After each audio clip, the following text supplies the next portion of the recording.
A cabinet meeting was just held in Ottawa, hundreds of miles distant.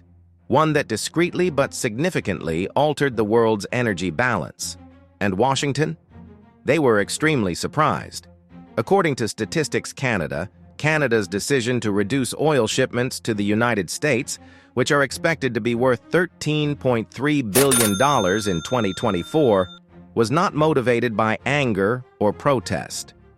It was hardly a spontaneous act of disobedience. It was the culmination of years of rising tensions, trade conflicts, diplomatic failures, and a fundamental shift in priorities. Washington's repeated threats to levy tariffs on Canadian electric vehicles, rare earth minerals, and other critical exports generated an atmosphere of distrust. And Canada, once a dependable partner, began to shift. Behind closed doors, Ottawa began covertly diverting oil, shifting pipeline quantities away from U.S. refineries and toward Asia. The decision was intentional and premeditated. Bloomberg claimed that only days before former Prime Minister Trudeau met with executives from India's OMGC and China's CNO, Canada's Energy Minister Jonathan Wilkinson approved a change in oil exports. The American administration was caught off guard. Despite a February intelligence analysis from the Congressional Research Service warning of the possibility of energy displacement from Canada, U.S. authorities were too distracted to take action.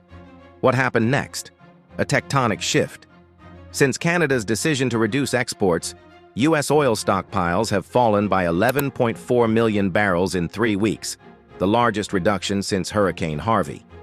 At the same time, gasoline prices in the United States have risen from $3.38 to $4.81 in only 10 days.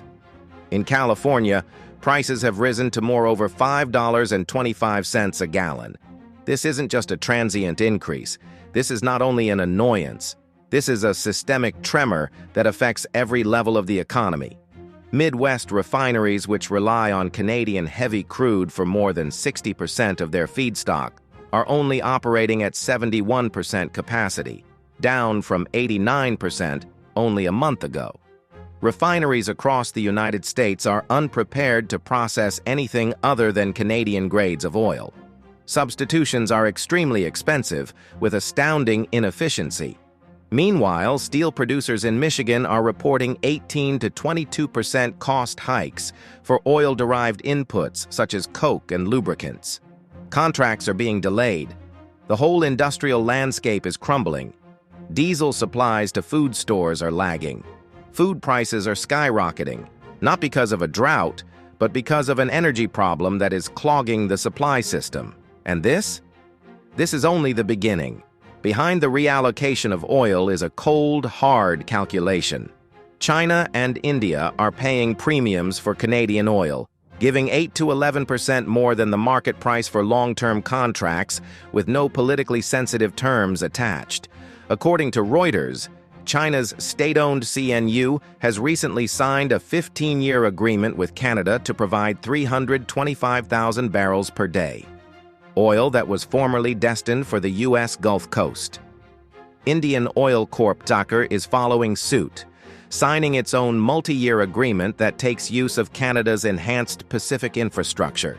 Asia is welcoming Canada, while Washington remains mired in its own economic fights.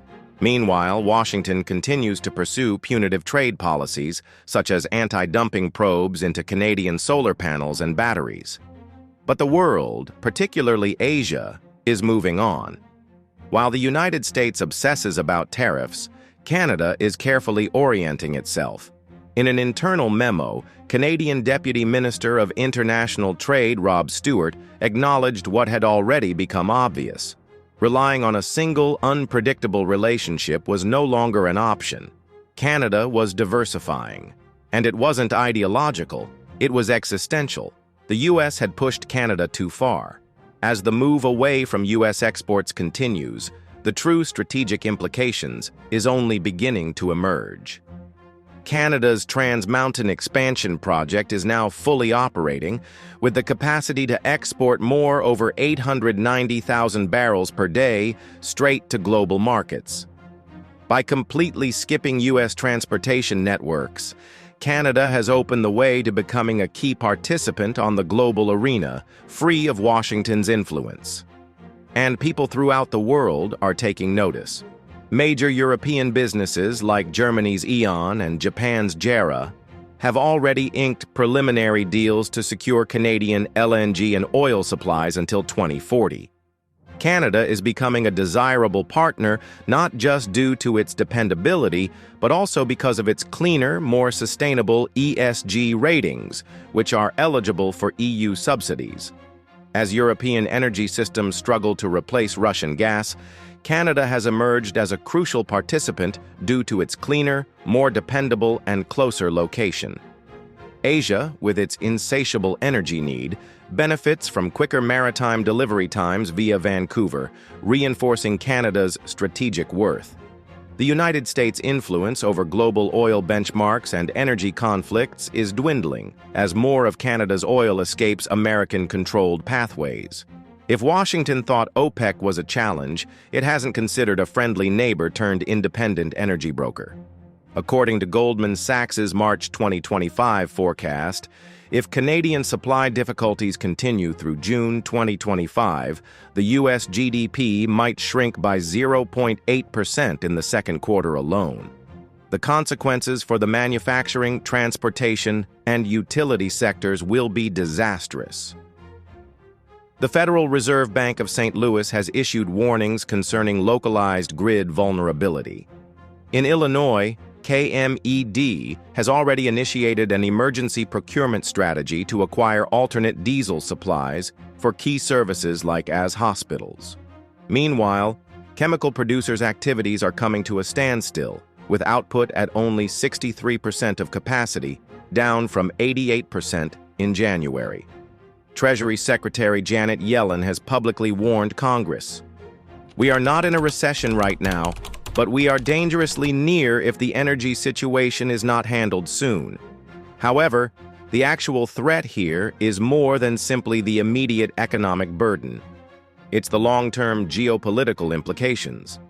The widening gulf between Canada and the United States is no longer a remote prospect. It's occurring now." As tensions rise, Washington's efforts to regain control are backfiring. Following a heated Oval Office meeting on March 25th, Trump proposed imposing a 100% tariff on Canadian vehicles, which sent shockwaves through the market.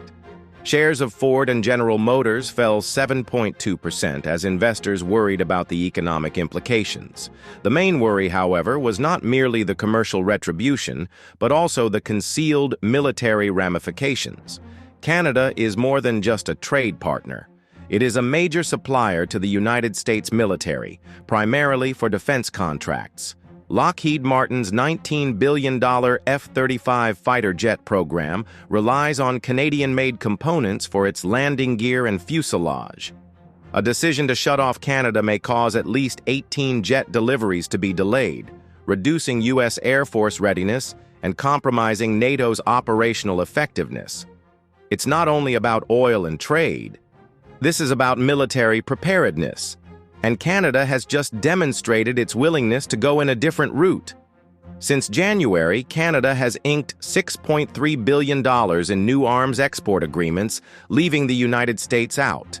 These agreements, with nations like as Indonesia, the Philippines, Ukraine, and the UAE, mark a significant shift away from U.S. military dependency. Canadian defense businesses no longer rely on Washington for approvals or technology. Ottawa is developing in its own defense infrastructure, including a $2.2 billion AI-driven R&D center modeled after Israel's Rafael and France's Thales, but without U.S. involvement. The aim is obvious. Subordination is not the same as sovereignty. Canada is no longer just diversifying its trade. It is disconnecting and reinventing itself as a strong, independent participant in a multipolar world. The entire world is watching, and it appears that the United States' grip over its northern neighbor is slipping. As Canada drifts away from the American orbit, its defense, energy, and financial links with Washington deteriorate further. It's no longer about petty trade conflicts. This marks a seismic change in global power relations. On March 25th, Trump's loud Oval Office rant caused market turmoil. It was a tipping moment, an indication that U.S. administration, once a cornerstone of global stability, was devolving into anarchy. The VYX surged, the Dow plunged, and oil prices soared beyond $12 per barrel. The deeper concern here is not only volatility. This is what instability shows: America's declining capacity to exert influence through economic coercion. Washington, once a global giant with unparalleled influence, is losing its hold. And if Canada, a once reliable, crucial partner, can walk away without repercussions, what stops other countries from doing the same? This is more than simply a pipeline or tariff conflict. This is the dismantling of the post-Cold War system, which had kept global power structures in place for decades. Each oil deal is renegotiated. Every jet transaction was under peril. Every tilt toward China reflects the breakdown of a system that once appeared impenetrable. The United States is no longer the unquestioned leader of the world order. The relationships it formed via oil, defense, and the currency are now in disarray. They're no longer guaranteed. They are being negotiated. And right now, those discussions are going against America. So if Canada has recently altered the rules, who is next? Please let us know in the comments. Because what comes next will not just test American might. It has the potential to change the concept of power itself. Stay tuned, for this is only the beginning. Don't forget to like and subscribe. You won't want to miss what comes next.